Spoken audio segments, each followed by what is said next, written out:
بسم اللہ الرحمن الرحیم۔ میں اپنی بیوی کے ساتھ بہت خوش تھا جب اچانک ابا کی کال آئی جو بھائی کے ساتھ رہتے تھے۔ ابا نے روتے ہوئے کہا مجھے اپنے پاس بلا لے، بہو کھانا نہیں دیتی اور بیٹا بہت مارتا ہے۔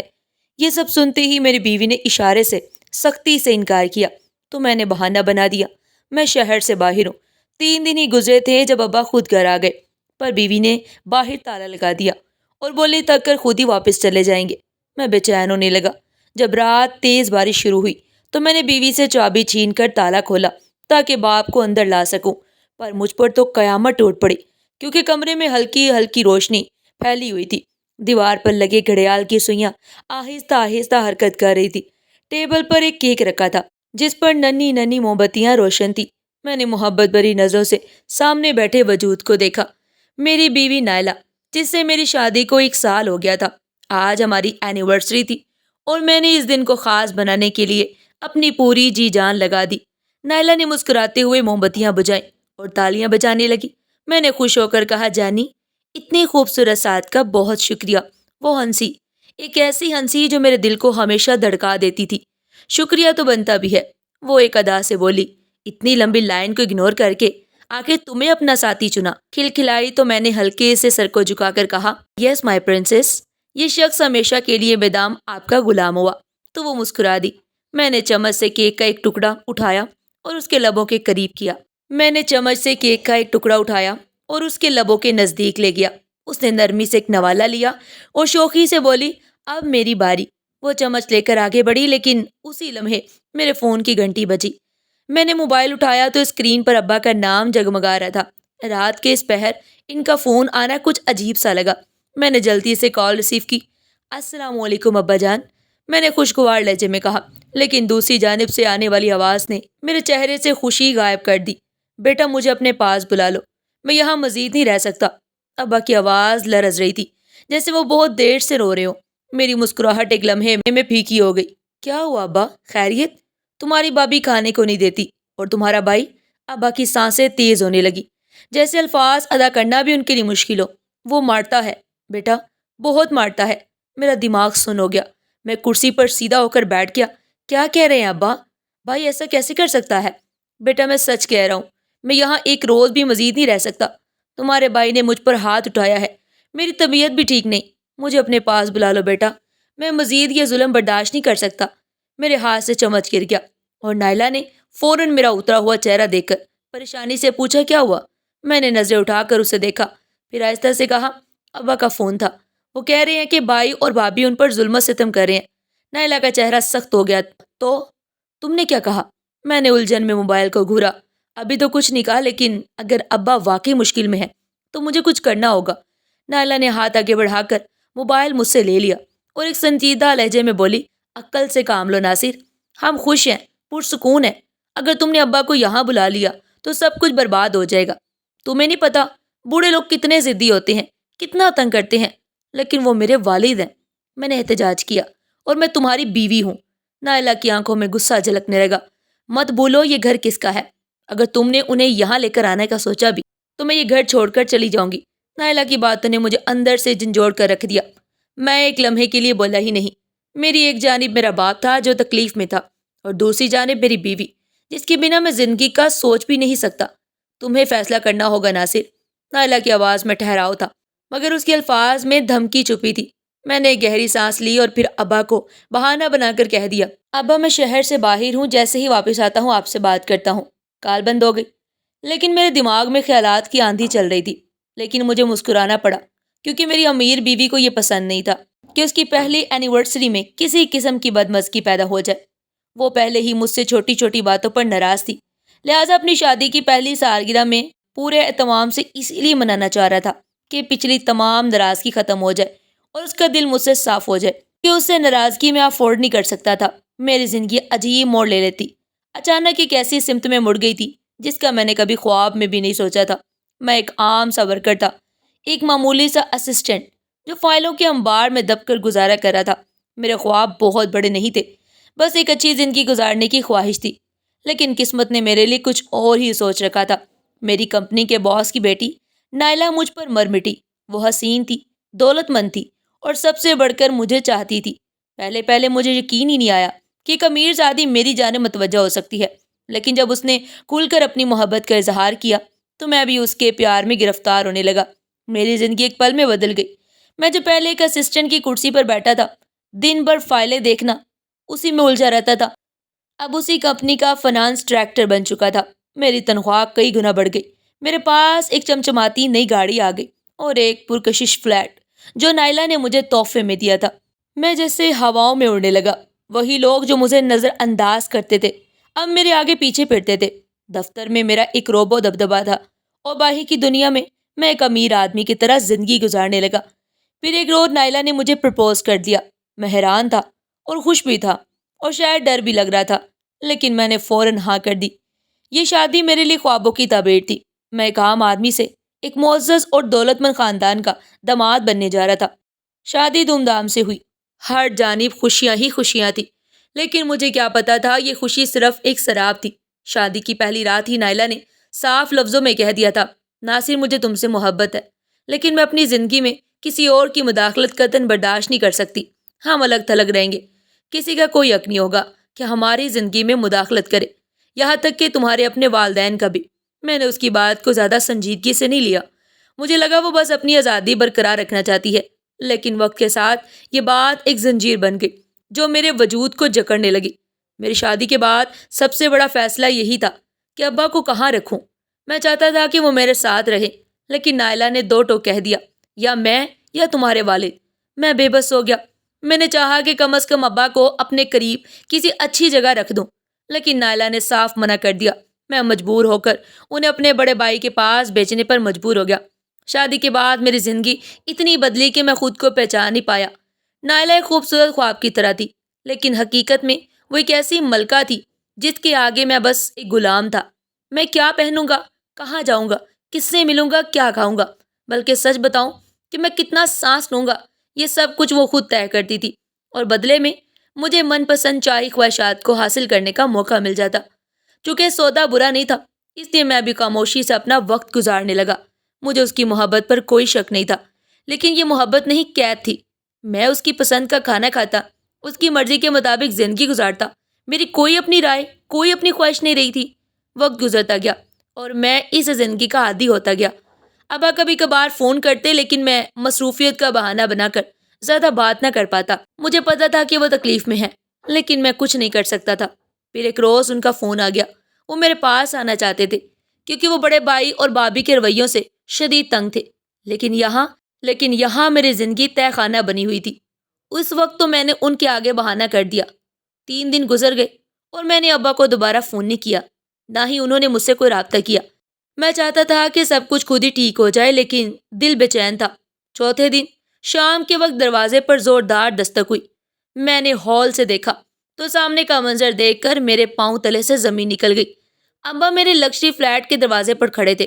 ان کے کپڑے میلے، چہرہ پیلا اور آنکھوں میں بے بسی کی انتہا تھی۔ وہ لرزتی ہوئی آواز میں دستک دیتے بولتے جا رہے تھے، بیٹا دروازہ کھولو، میں تمہارے پاس آنا چاہتا ہوں۔ میری سانسیں رکنے لگی۔ میرے ابا، جنہیں میں نے ہمیشہ مضبوط اور پرسکون دیکھا تھا، آج ٹوٹے ہوئے اور بے سہارا لگ رہے تھے۔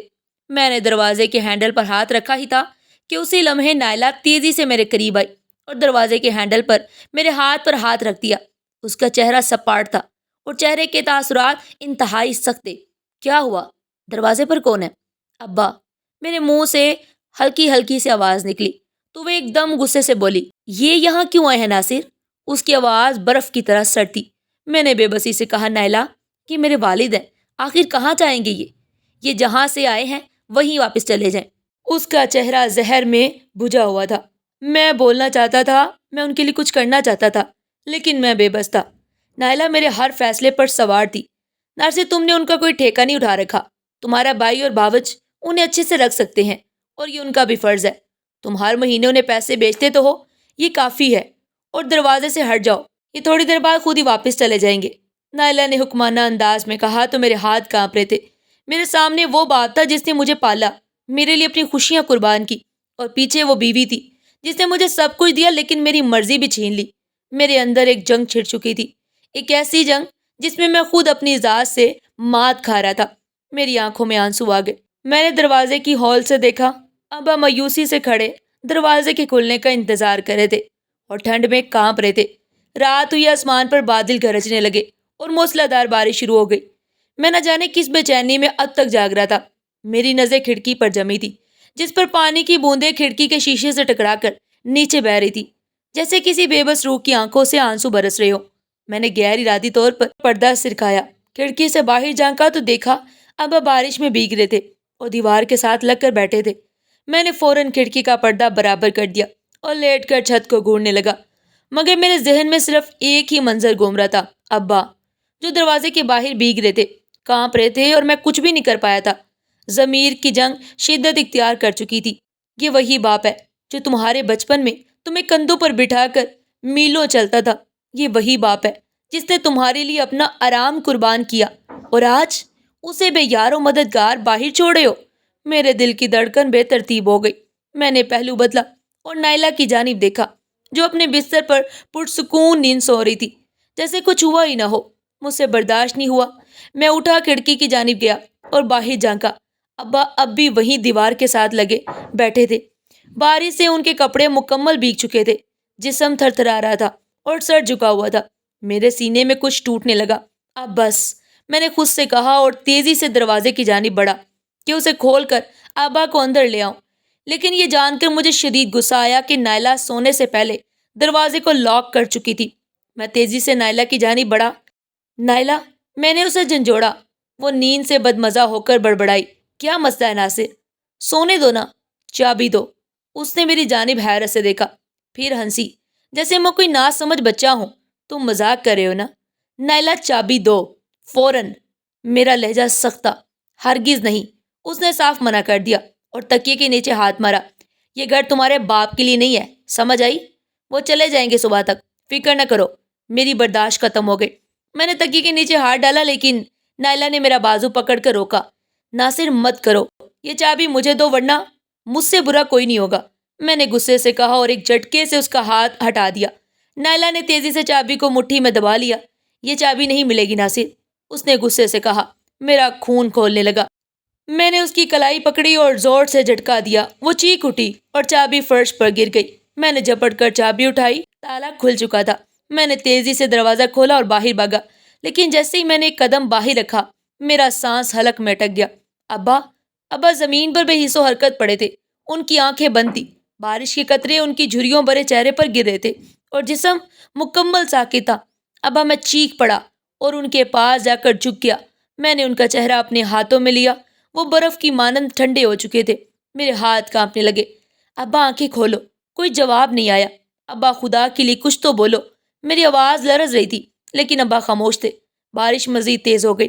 میرے دل میں خوف کا ایک شدید طوفان اٹھا۔ میں نے ان کی نبض چیک کی اور تب میرے اندر سب کچھ جیسے رک گیا۔ نبض چلنے کی سمجھ نہیں آ رہی تھی۔ میرا دل ڈوبنے لگا اور میرے ہاتھ سن ہو گئے۔ میں نے فوراً ان کے سینے پر کان رکھا، لیکن کوئی دھڑکن بھی نہیں سنائی دی۔ نہیں، میں سر ہلاتا پیچھے ہٹنے لگا۔ نائلہ دروازے پر کھڑی تھی اور اس کا چہرہ عجیب سا ہو گیا۔ البتہ نہ اس چہرے پر کوئی ڈر تھا، نہ کوئی پچھتاوا۔ تم نے یہ کیا کیا؟ میں اس پر دھاڑا۔ میں نے کچھ نہیں کیا ناصر، تم نے خود فیصلہ کیا تھا کہ دروازہ بند رکھو گے۔ میں نے تو صرف تمہیں روکا تھا، تمہاری کمزوری کی وجہ سے ہوا ہے۔ اگر تم مرد ہوتے تو میری نہ سنتے۔ اب مجھے بلیم مت کرو۔ اس کا لہجہ شفاف تھا۔ میری آنکھوں میں آنسو بھر آئے۔ میں نے اپنے باپ کے بے جان تڑپتے جسم کو دیکھا، جو بارش میں پڑا تھا، اور میں اندر ہی اندر ٹوٹنے لگا۔ بارش تھم چکی تھی، لیکن میرے دل میں جو طوفان برپا تھا، وہ تو تھمنے کا نام ہی نہیں لے رہا تھا۔ ابا کے بے جان جسم کو دیکھ کر میں نے جو اذیت محسوس کی تھی، وہ کسی اور ہی سطح کی تھی۔ میری آنکھوں سے آنسو بہتے جا رہے تھے۔ میرے کانوں میں ابا کی باتیں گونج رہی تھی۔ بیٹا، مجھے اپنے پاس بلا لو، میں مزید نہیں رہ سکتا۔ میں نے انہیں بلایا نہیں، انہیں اندر آنے نہیں دیا، انہیں باہر بھیگنے دیا، اور اب وہ مجھے ہمیشہ کے لیے چھوڑ کر جا رہے تھے۔ ابا، میں نے دل شکستہ آواز میں پکارا اور پھر رونے لگا۔ میں انہیں جھنجھوڑا تھا جیسے کسی معجزے کی امید ہو۔ اسی لمحے میرے اندر کے بے بس بیٹے نے ہاتھ جوڑ کر دعا کی کہ یا اللہ، میرے ابا کو کچھ مت ہونے دینا۔ تبھی دروازے پر کھڑے پڑوسی نے میری مدد کی اور ہم ابا کو فوراً ہسپتال لے گئے۔ راستے بھر میں میری سانسیں اٹکی ہوئی تھی۔ میرا ذہن کچھ سوچنے کے قابل نہیں تھا، بس ایک ہی دعا لبوں پر تھی کہ میرے ابا کو کچھ نہ ہو۔ ہسپتال پہنچتے ہی ڈاکٹروں نے ابا کو ایمرجنسی میں داخل کر لیا۔ میں باہر بے بسی سے بیٹھا ان کا انتظار کر رہا تھا۔ جب ڈاکٹر باہر آیا اور میری جانب سنجیدہ نظروں سے دیکھا، آپ اپنے ابا سے فوراً مل لیں، لیکن ہم کچھ نہیں کہہ سکتے۔ اگلے 24 گھنٹے بہت اہم ہے۔ میرا دل جیسے کسی نے مٹھی میں جکڑ لیا۔ میں لرزتی ٹانگوں سے ابا کے پاس پہنچا۔ وہ نڈال پڑے تھے، آنکھیں نیم تھی، جیسے کسی شدید تھکن نے انہیں توڑ کر رکھ دیا ہو۔ میں نے ان کا ہاتھ تھاما، ان کے ہاتھ برف کی طرح ٹھنڈے تھے۔ ابا میں یہاں ہوں، آپ فکر نہ کریں، اب بالکل ٹھیک ہو جائیں گے۔ میری آواز بھر آئی۔ ابا نے میری جانب دیکھا، ایک ضعیف سی مسکراہٹ لبوں پر آئی اور پھر انہوں نے آہستہ سے آنکھیں بند کر لی۔ میں ساکت کھڑا تھا، جیسے سانس لینا بھی بھول گیا ہوں۔ اللہ کا کرنا ایسا ہوا کہ ابا بچ گئے۔ جیسے ہی ڈاکٹر نے مجھے یہ خوشخبری سنائی، میں سجدے میں گر گیا۔ میری آنکھوں سے آنسو بہنے لگے، لیکن اس دفعہ یہ خوشی کے آنسو تھے۔ ابا کو ہسپتال سے ڈسچارج تو کر دیا گیا، لیکن وہ بہت کمزور ہو چکے تھے۔ اب انہیں گھر لے جانا ایک آزمائش سے کم نہیں تھا۔ مجھے پتا تھا کہ نائلہ کے تیور سخت ہوں گے، لیکن میں نے فیصلہ کر لیا تھا کہ ابا میرے ساتھ ہی رہیں گے، چاہے کچھ بھی ہو جائے۔ میں جس وقت ہاسپٹل سے نکلا، شدید طوفان کے ساتھ تیز بارش شروع ہو چکی تھی، لیکن ایک طوفان میرے سینے کے اندر بھی تباہی مچا رہا تھا۔ مجھے اس بات کا شدید افسوس تھا کہ ابا پورا ایک ہفتہ ہاسپٹل میں داخل رہے، لیکن نائلہ 1 گھنٹے کے لیے بھی انہیں دیکھنے کے لیے ہاسپٹل نہیں آئی۔ اسے اس بات کا بھی احساس نہیں ہوا کہ یہ میرے ابا ہیں اور بیمار ہیں۔ تندرست ہوتے تو وہ الگ بات تھی، لیکن بیماری کی حالت میں بھی اس کا دل نہیں پسیجا۔ کس قسم کی عورت ہے کہ امیروں کے سینوں میں دل نہیں ہوتا؟ میں نائلہ کے اس رویے پر شدید پریشان ہوا۔ اب ابا کو گھر لے جاتے ہوئے مجھے دوہری پریشانی تھی۔ ایک تو ابا کی بیماری، انہیں شدید نگرانی کی ضرورت تھی، جبکہ دوسری جانب نائلہ کا موڈ تھا جو پل پل بدلتا تھا، اور اب تو ابا کی موجودگی میں نہ جانے اس کا رویہ کیسا ہوتا۔ اسی بات نے میرا دل خوف زدہ کر کے رکھ دیا۔ میں نے تو ابا کے سامنے نائلہ کی بہت تعریفیں کی تھی اور انہیں بتایا تھا کہ میں یہ شادی کر کے بہت خوش ہوں۔ اب اگر انہیں اندر کی حقیقت کا پتہ چلے گا تو وہ مجھ پر ہی ہنسیں گے کہ کوا چلا ہنس کی چال، اپنی چال بھی بھول گیا۔ اور میں ابا کے سامنے شرمندہ نہیں ہونا چاہتا تھا، کیونکہ بچپن سے ہی ابا نے میری نسبت بڑے بھائی کو ترجیح دی تھی۔ ان کے مقابلے میں مجھے ہمیشہ ٹوکا جاتا تھا۔ ابا کی تان ہمیشہ اس بات پر آ کر ٹوٹتی تھی کہ تمہیں کچھ سمجھ نہیں ہے۔ میری نسبت بڑے بھائی نے تعلیم بھی نمایاں نمبروں سے مکمل کی، اس کی جاب بھی جلدی لگ گئی اور پھر خاندان میں ہی اس کی مرضی سے شادی بھی ہو گئی۔ تو میں اندر ہی اندر اپنے بھائی سے مقابلہ کرنے لگا کہ کم از کم اس جتنا نہیں، لیکن اس سے کم بھی نہیں رہوں گا۔ اسی لیے تعلیم مکمل کرتے ہی میں جاب تلاش کرنے لگا، اور جب نائلہ کی صورت میں مجھے ایک ATM کارڈ نظر آیا تو میں نے اسے قبول کرنے میں ذرا بھی ہچکچاہٹ کا مظاہرہ نہیں کیا، کیونکہ مجھے ہر صورت میں اپنے بھائی کے مقابلے میں خود کو ثابت کرنا تھا، اور اس کے لیے مجھے اپنی آزادی کی سب سے بڑی قیمت ادا کرنی پڑی۔ لیکن مجھے کوئی پچھتاوا نہیں تھا، کیونکہ جب میں اس گھر کے سامنے اپنی بڑی سی گاڑی کھڑی کرتا تو میرے اندر ہی اندر ایک عجیب سا سکون اور غرور اترتا۔ اپنے برانڈڈ 3 پیس سوٹ اور سگار سے میں اس پر جتنا روب ڈال سکتا تھا ڈالتا۔ میں نے اس پر اپنی امیری کا تاثر تو خوب جما دیا، لیکن اندر ہی اندر میں کتنا خالی ہو چکا تھا یہ میں ہی جانتا تھا۔ اس سے بڑی بات اور کیا ہوگی کہ میں نائلہ سے شادی کے بعد ابا سے ملا ہی نہیں، کیونکہ وہ مجھے ان سے ملنے ہی نہیں دیتی تھی۔ وہ اپنے معاملات میں بھی مجھے اتنا الجھا کر رکھ دیا کرتی کہ مجھے کہیں اور سوچنے اور دیکھنے کی مہلت ہی نہ ملتی۔ میرا وہ غرور اب پچھتاوا سا بن کر رہ گیا۔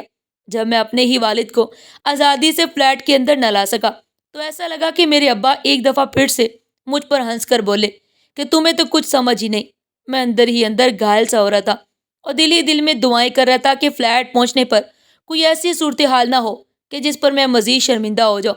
میں نے احتیاط سے ابا کو گاڑی سے اتارا اور فلیٹ کے دروازے کو چابی سے کھول کر ابا کو نہایت احتیاط کے ساتھ اندر لانے لگا، مگر جیسے ہی ہم اندر داخل ہوئے تو سامنے نائلہ کو دیکھ کر میں ٹھٹک کر رہ گیا۔ نائلہ کی آنکھوں میں چمکنے والی برہمی مجھ پر بجلی کی طرح گری اور میرا دل زور زور سے دھڑکنے لگا۔ وہ ہاتھ باندھے کھڑی تھی جیسے پہلے سے میرا انتظار کر رہی ہو۔ ناصر، سب خیریت ہے؟ انہیں کہاں لے کر آگے ہو؟ نہ سلام نہ دعا، نہ ہی اس نے ابا کی خیریت معلوم کی۔ اس کی آواز کا سرد لہجہ میرے اندر ایک چبھن چھوڑ گیا۔ میں نے ابا کے تھکے ماندے چہرے کی جانب دیکھا، ان کی آنکھوں میں نمی اور بے بسی واضح تھی۔ میرا دل بغاوت پر اتر آیا۔ میں نے نائلہ کی جانب رخ کرتے ہوئے سختی سے کہا، کیا مطلب ہے تمہارا؟ میں انہیں لے کر کہاں جانا تھا؟ ظاہر ہے میں اپنے ہی گھر لے کر آیا ہوں۔ نائلہ نے طنزیہ مسکراہٹ کے ساتھ کندھے جھٹکے۔ تم بھول رہے ہو کچھ اس گھر کے حوالے سے۔ بائی دا وے، یہ گھر کس کا ہے؟ تم اچھے سے جانتے ہو۔ یہ جملہ میرے سینے پر جیسے ہتھوڑا بن کر لگا۔ ابا نے یہ الفاظ سنے تو ان کے قدم لڑکھڑائے۔ شاید دل کے کسی کونے میں وہ پہلے سے ہی اس سلوک کے لیے تیار تھے۔ میں نے فوراً آگے بڑھ کر انہیں کندھوں سے سہارا دیا اور گھور کر نائلہ کی جانب دیکھا، مگر وہ پیر پٹکتے ہوئے وہاں سے چلی گئی۔ ابا کی حالت دیکھ کر میری روح کانپ گئی۔ وہ اتنی بے بسی سے مجھے دیکھ رہے تھے کہ میرا دل چاہا سب کچھ چھوڑ کر بس ان کے ساتھ کہیں چلا جاؤں۔ میں انہیں صوفے پر بٹھا کر بولا، ابا آپ پریشان نہ ہو، میں سب سنبھال لوں گا۔ وہ دھیرے سے مسکرائے، مگر اس مسکراہٹ میں وہ چمک نہیں تھی جو میں ہمیشہ ان کے چہرے پر دیکھتا تھا۔ میں کچن میں گیا تاکہ ان کے لیے سوپ بنا سکوں، لیکن جیسے ہی میں نے چولہا چلایا، نائلہ غصے سے دندناتی ہوئی اندر داخل ہوئی۔ اس کی آنکھوں میں شعلے تھے، جیسے ابھی سب کچھ جلا کر راکھ کر دے گی۔ یہ سب کیا ہو رہا ہے ناصر؟ ہم نے شادی کے وقت کیا وعدہ کیا تھا؟ میں نے بے بسی سے سر جھٹکا۔ نائلہ وہ بیمار ہے، اس وقت ان کا خیال رکھنا میرا فرض ہے۔ اور تمہارا بھائی، وہ کس مرض کی دعا ہے؟ وہ مر گیا ہے کیا؟ کیا صرف تمہارا فرض ہے کہ تم اپنے باپ کو اٹھا کر اپنے کندھوں پر لے کر پھرو؟ اس نے طنز مارا۔ میں نے گہری سانس لی اور اسے سمجھانے کی کوشش کرنے لگا۔ دیکھو نیلا، جب ابا ٹھیک ہو جائیں گے میں انہیں وہاں بھیج دوں گا۔ خدا را سچویشن سمجھنے کی کوشش کرو، لیکن ابھی چپ رہو پلیز۔ چپ رہوں؟ اس نے آگے بڑھ کر میرا ہاتھ پکڑا۔ میں سب کچھ برداشت کر سکتی ہوں، لیکن اپنی زندگی میں اس قسم کی مداخلت نہیں۔ سمجھے یا نہیں؟ یہ مداخلت نہیں، میرا فرض ہے۔ میں نے آواز دبائی۔ فرض؟ اور جو وعدے تم نے مجھ سے کیے تھے وہ کیا تھے؟ وہ تم پر فرض نہیں ہے کیا؟ وہ چیخی۔ نائلہ خدا کے لیے آہستہ بولو، ابا سن لیں گے تو کیا سوچیں گے؟ تمہیں اپنے ابا کی پرواہ تو ہے، لیکن میں کیا سوچ رہی ہوں تمہیں اس کی قطعاً کوئی پرواہ نہیں۔ وہ منہ پھلا کر بولی۔ تو میں اپنا سر پکڑ کر بیٹھ گیا۔ مجھے ہر پل ہر لمحہ صرف تمہاری پرواہ ہے نائلہ، لیکن تم میری سچویشن سمجھنے کی کوشش تو کرو۔ ابا ابھی ابھی موت کے منہ سے نکلے ہیں۔ تمہیں پتا ہے وہ بارش میں بھیگنے کی وجہ سے کتنے بیمار ہو گئے تھے۔ اگر انہیں کچھ ہو جاتا تو یقین رکھو میں خود کو کبھی بھی معاف نہ کر پاتا۔ یہ تو اللہ کا شکر ہے کہ اللہ نے انہیں نئی زندگی دے دی۔ بس کچھ دن کے لیے برداشت کر لو۔ جیسے ہی وہ ٹھیک ہو جائیں گے میں انہیں واپس بھجوانے کا انتظام کروں گا۔ وہ کچھ لمحے مجھے گھورتی رہی اور پھر پیر پڑکتے ہوئے باہر نکل گئی، لیکن اس کے بعد اس کا رویہ اور زیادہ تلخ ہو گیا۔ کبھی وہ کھانے کی میز پر برتن زور سے رکھتی، کبھی مجھ سے اتنی بدتمیزی سے بات کرتی ہے کہ میں ابا کے سامنے شرمندہ سا ہو جاتا، لیکن ظاہر ہے میں کوئی بھی رد عمل نہ دے پاتا، کیونکہ میں جانتا تھا کہ چیزیں مزید بھیانک ہو جائیں گی۔ میں اپنی لائف میں بہت مشکل سے سیٹ ہوا تھا، اسی لیے پھونک پھونک کر قدم رکھ رہا تھا۔ میں جانتا تھا کہ میری زندگی کی یہ تمام آسائش نائلہ کی بدولت تھی، اور اب تو مجھے ان کی اتنی عادت ہو گئی تھی کہ ان کے بنا تو میں رہنے کا تصور بھی نہیں کر سکتا تھا، اور میں نائلہ کو ناراض کر کے اپنی پہلی والی زندگی میں نہیں آنا چاہتا تھا۔ اس لیے بہت ہی صبر کے ساتھ میں نائلہ کے رویوں کو برداشت کر رہا تھا کہ بس تھوڑے دن کی بات ہے، پھر میں ابا کو واپس بائی کی جانب کسی نہ کسی طرح بھیج دوں گا اور چیزیں دوبارہ سے میرے اور نائلہ کے درمیان بہتر ہونے لگیں گی۔ اس لیے میرا تمام فوکس ابا کی تیمارداری میں تھا کہ کسی طرح سے وہ بھلے چنگے ہو جائیں، اور میں اپنے مقصد میں بہت تیزی سے کامیاب بھی ہو رہا تھا کیونکہ ابا کی حالت بہتر ہونے لگی۔ لیکن جیسے ہی وہ ذرا سنبھلے، نائلہ نے مجھ پر شدید دباؤ ڈالا۔ ناصر، اب تمہارے ابا کی طبیعت کافی بہتر ہو چکی ہے، تم اپنے بھائی کو کیوں نہیں بتاتے کہ وہ آ کر ان کو لے جائے؟ تو میں آہستہ سے کہتا کہ وہ وہیں سے تو آ رہے ہیں۔ اگر اسے اتنا خیال ہوتا تو کم از کم ان کے آنے کے بعد ایک بار فون کر کے ابا کی خیریت تو معلوم کر لیتا۔ اب جب تک ابا مکمل صحت یاب نہیں ہو جاتے میں انہیں دوبارہ اس جہنم میں کیسے بھیجوں؟ تو کیا سارا فرض تمہارا ہی ہے؟ وہ برہم لہجے میں بولی۔ کیسا بھائی ہے تمہارا؟ آخر اسے کب خیال آئے گا کہ وہ اپنے باپ کو لے کر جائے؟ وہ روز مجھے باتیں سناتی جیسے میرے صبر کا امتحان لے رہی ہو۔ اس لیے ایک روز میں نے تنگ آ کر بھائی کو فون کیا۔ وہ اگلے روز بھابھی کے ساتھ آ گیا۔ میں نے سکون کا سانس لیا، مگر بھابھی کے تاثرات دیکھ کر اندازہ ہو گیا کہ وہ ابا کو ساتھ لے جانے کے موڈ میں نہیں ہے۔ بھائی خاموشی سے بیٹھا رہا، مگر نائلہ کے چہرے پر زہر گھلا تھا۔ میں بھائی کے کھانے پینے کا خوب اہتمام کرنا چاہتا تھا، مگر نائلہ نے صرف چائے اور بسکٹ رکھے تو میں خاموش ہو گیا۔ میں بھائی اور بھابھی آپس میں باتیں کیے جا رہے تھے کہ اچانک نائلہ نے طنزیہ لہجے میں پوچھا، ویسے آپ دونوں ابا کو لینے آئے ہو یا بس خیریت دریافت کرنے؟ بھابھی تو نائلہ سے بھی 2 ہاتھ آگے کی چیز تھی، ایک دم تیزی سے بولی، کیا مطلب ہے تمہارا؟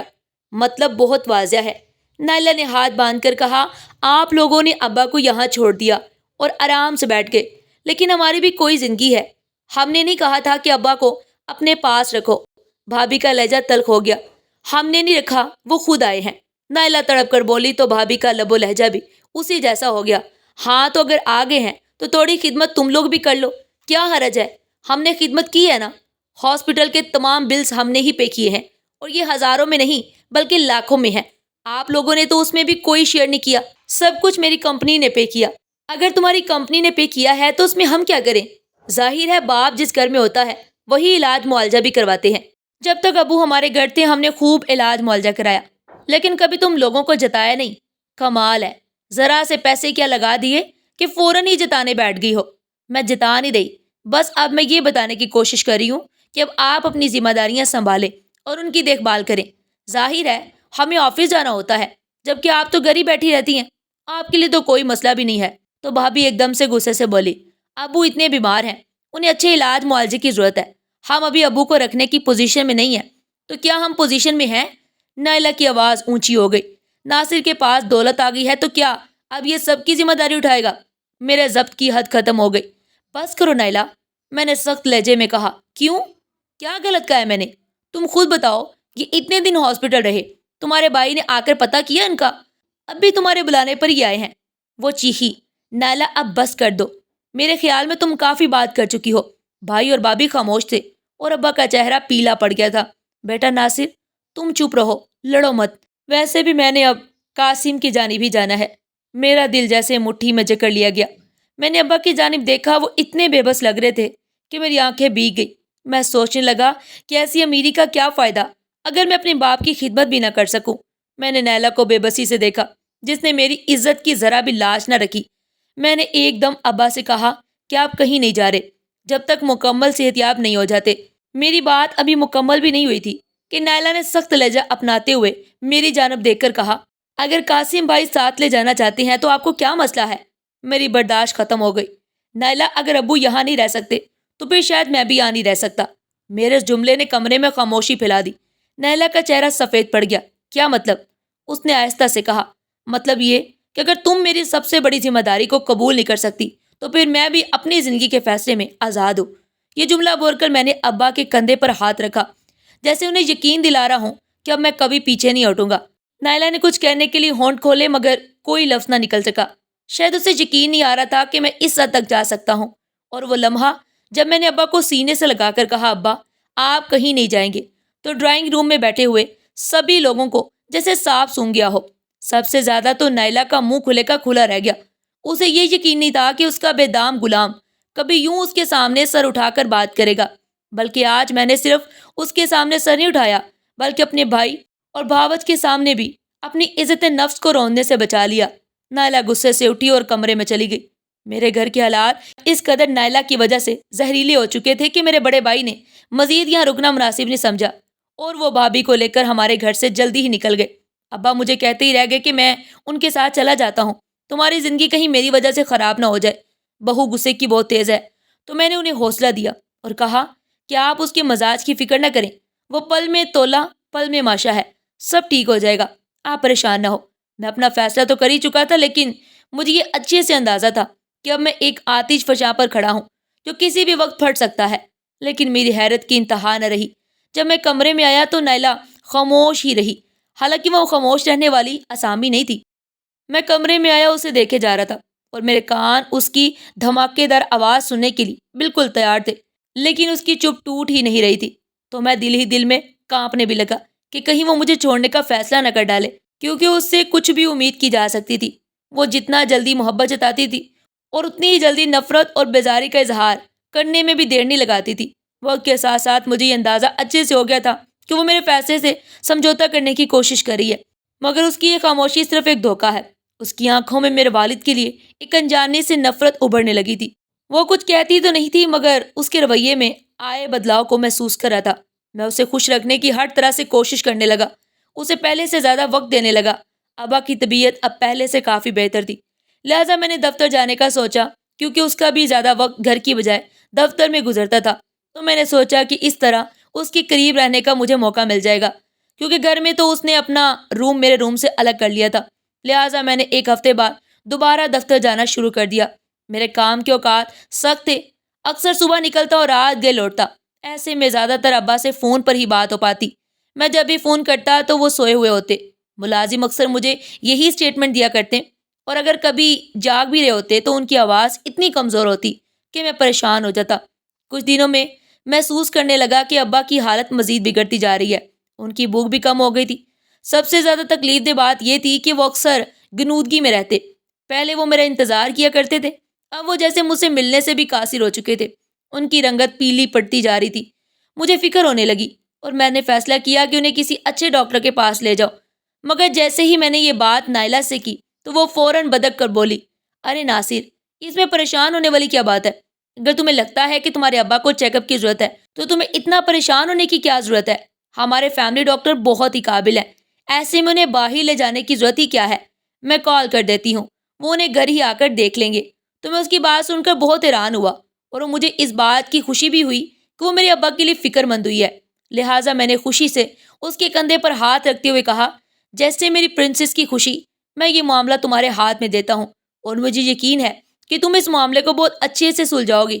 تو وہ میری بات سن کر مسکرا دی اور پھر واقعی اس نے میرے سامنے کھڑے کھڑے جب ڈاکٹر کو کال کر کے ساری صورتحال کے بارے میں بتایا تو مجھے نائلہ پر بے پناہ پیار آیا۔ وہ اتنی تفصیل سے ڈاکٹر کو ساری صورتحال بتا رہی تھی کہ میں دھنگ رہ گیا۔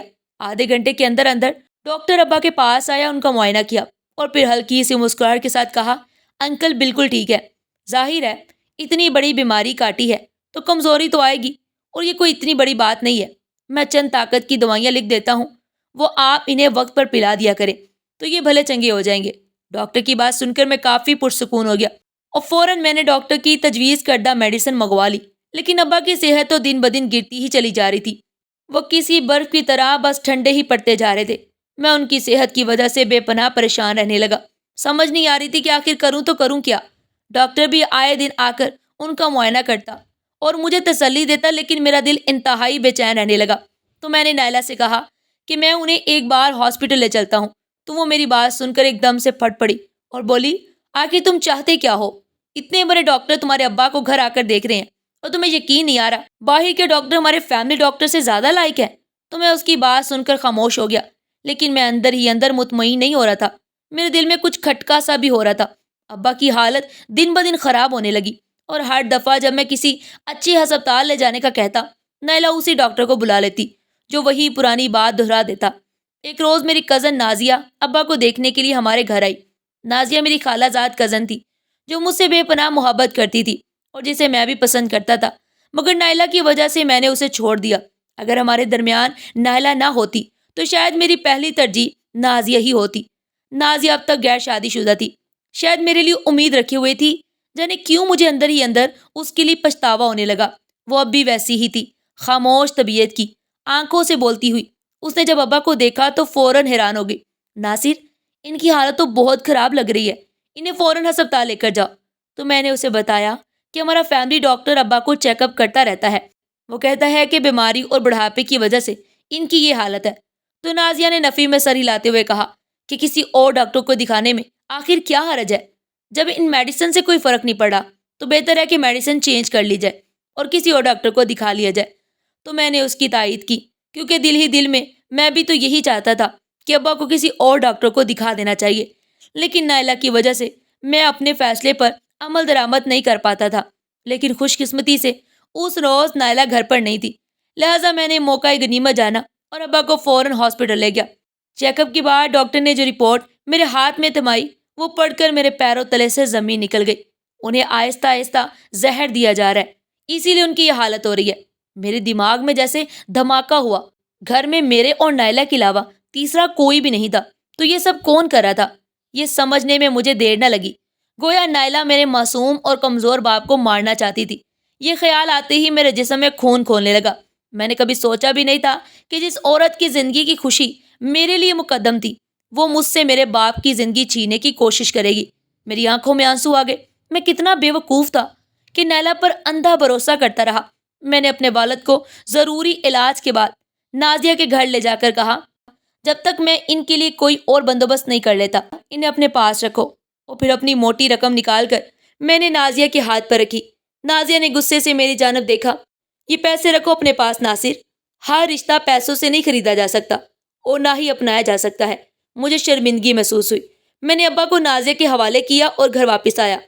اب میرے ذہن میں صرف ایک ہی سوال تھا، نائلہ سے بدلہ کیسے لوں؟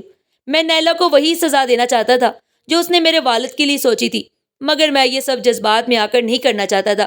میں اسے سوچ سمجھ کر برباد کرنا چاہتا تھا۔ میں نے اسے جب بتایا کہ میں نے صرف اس کی خوشی کی خاطر ابا کو واپس بھیج دیا ہے تو وہ حیرت سے میری جانب دیکھنے لگی۔ تو میں نے اسے کہا کہ مجھے تمہاری خوشی سے زیادہ کچھ بھی عزیز نہیں۔ تو وہ خوشی سے میرے سینے سے آ لگی۔ میں اس کے سامنے ایسے بن گیا کہ جیسے مجھے کچھ پتہ ہی نہیں کہ وہ میرے غیر موجودگی میں ابا کے ساتھ کیا کچھ کرتی رہی۔ میں نے اس سے پہلے سے بھی زیادہ محبت جتانی شروع کر دی۔ میں اسے مہنگے تحفے دینے لگا، اسے باہر گھمانے لے جانے لگا تاکہ وہ یہ سمجھے کہ میں اب بھی اس کے قابو میں ہوں۔ اور پھر میں نے اپنے منصوبے پر عمل درآمد کرنا شروع کر دیا۔ لہذا سب سے پہلے میں نے گھر کے ملازمین پر کام کرنا شروع کیا۔ انہیں وہ عزت دی جو انہیں کبھی بھی اس گھر میں نہیں ملی۔ ان کی تنخواہیں بڑھا دی، ان کی اتنی ویلفیئر کی کہ وہ نائلہ سے زیادہ اب میری وفاداری کا دم بڑھنے لگے۔ اور پھر میں نے بہت ہی آسانی کے ساتھ ان سے اگلوا لیا کہ ابا کو کس چیز میں زہر ملا کر دیا جاتا تھا۔ میں نے بہت ہی طریقے سے نائلہ کے خلاف تمام شواہد اکٹھے کر لیے جس میں اس کا زہر دینے کا ثبوت بھی شامل تھا۔ پھر میں نے وہ وار کیا جس سے نائلہ کی دنیا ہل گئی۔ ایک رات میں نے باتوں ہی باتوں میں نائلہ سے کچھ فائل پر اس کے دستخط لے لیے۔ اس کو شاید یہ اندازہ بھی نہیں تھا کہ وہ یہ کیا کر بیٹھی ہے۔ اصل میں نے سارا بزنس اپنے نام پر کروا لیا اور اسے پتہ بھی نہیں چلنے پایا۔ کچھ روز بعد میں نے اپنے وکیل کے ذریعے نائلہ کے خلاف مقدمہ درج کروایا۔ جب پولیس ہمارے گھر آئی تو نائلہ حیران رہ گئی۔ یہ کیا ہو رہا ہے؟ تمہیں اپنے جرائم کی سزا مل رہی ہے نائلہ۔ تم نے میرے والد کو زہر دیا اور اب تمہارے خلاف ثبوت موجود ہے۔ نائلہ تل ملا گئی۔ ناصر، تم ایسا نہیں کر سکتے۔ یہی تو میں نے تم سے کہنا تھا۔ نائلہ، تم مجھ سے ایسا نہیں کر سکتی تھی۔ نائلہ کو پولیس نے گرفتار کر لیا۔ وہ چیخ رہی تھی مگر اب کچھ نہیں ہو سکتا تھا۔ اس کی تمام منقولہ اور غیر منقولہ جائیداد کا میں اب اکلوتا وارث تھا۔ وہ اب چاہ کر بھی اپنے لیے ایک اچھا وکیل نہیں کر سکتی تھی کیونکہ اس کے پاس پھوٹی کوڑی بھی نہیں تھی۔ نائلہ کو اس کی کیے کی سزا مل گئی تو میرے دل میں بھی ٹھنڈک پڑ گئی۔ میں سیدھا نازیہ کے پاس گیا۔ ابا کو دیکھا تو وہ اب پہلے سے بہت بہتر لگ رہے تھے، تو میں نے شکر گزار نظروں سے نازیہ کی جانب دیکھا کہ اگر وہ نہ ہوتی تو شاید میرے ابا اس دنیا میں نہ ہوتے۔ وہ نائلہ کے ہاتھوں سے سسک سسک کر مر جاتے اور مجھ بے وقوف کو پتہ بھی نہ چلتا۔ میں نے ابا کے پاس جا کر ان کا ہاتھ تھام لیا۔ ابا، اب میں آپ کو کبھی اکیلا نہیں چھوڑوں گا۔